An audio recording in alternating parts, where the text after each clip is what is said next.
Here's something I wish someone had warned me about. Turning 50. It's not the grey hair, not the knees that click every time you stand up.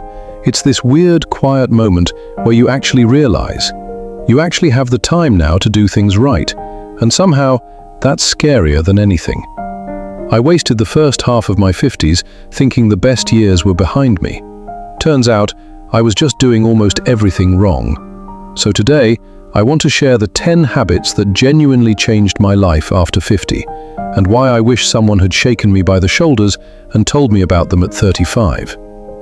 Let's start with the one that surprised me the most. Habit 1. I stopped doing only cardio. For years, I thought jogging was the answer to everything. Turns out, science disagrees with me.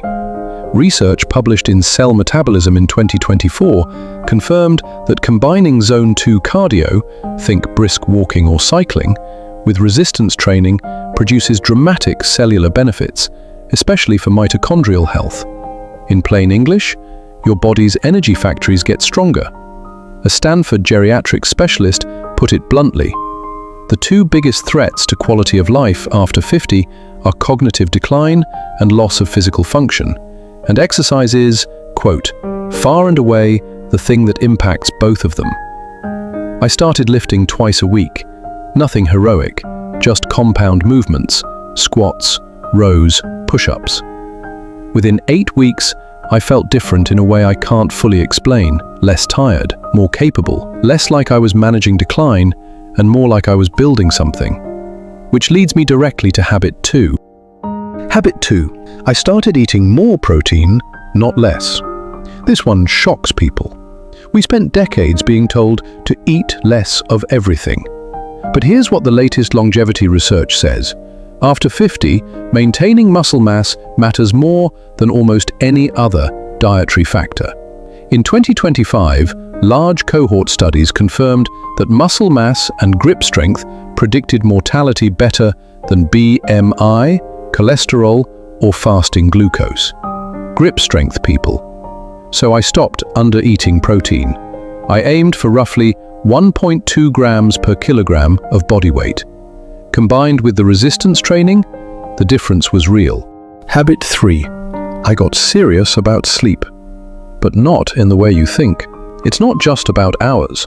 Researchers at the Karolinska Institute found that poor sleep quality, not just duration, is linked to accelerated brain aging, potentially adding years to your brain's biological age.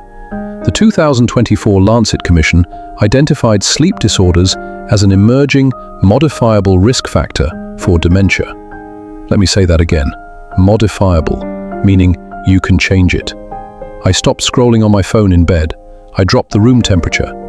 I cut alcohol, which, by the way, destroys deep sleep, even if it feels like it helps you drift off. Within 3 weeks, I woke up differently.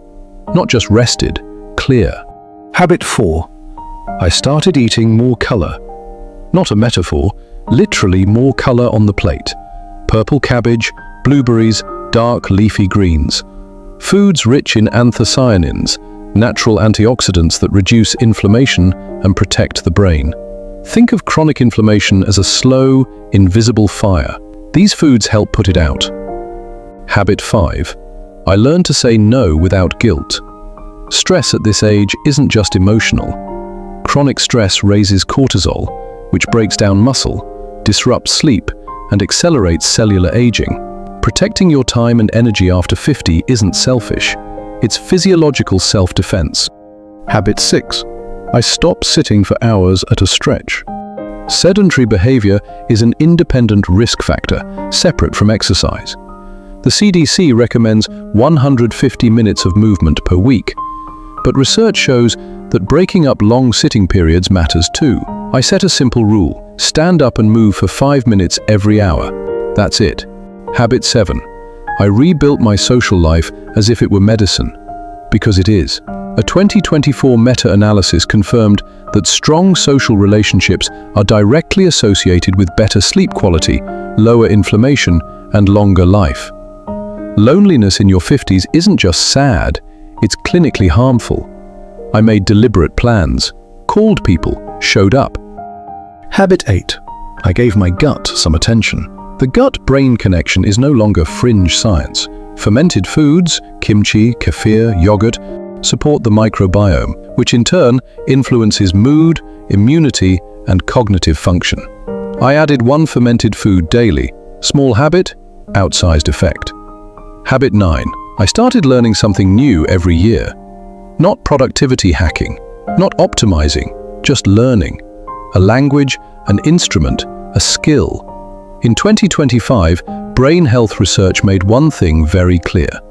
Cognitive resilience, the brain's ability to keep working well, is built through novelty and challenge. Use it or lose it is not a cliché. It's neuroscience. Habit 10. I started spending time outside every single day. Sunlight in the morning resets your circadian rhythm, improves sleep quality that night, and boosts vitamin D, which over 40% of adults over 50 are deficient in. Even 15 minutes. No headphones, just outside.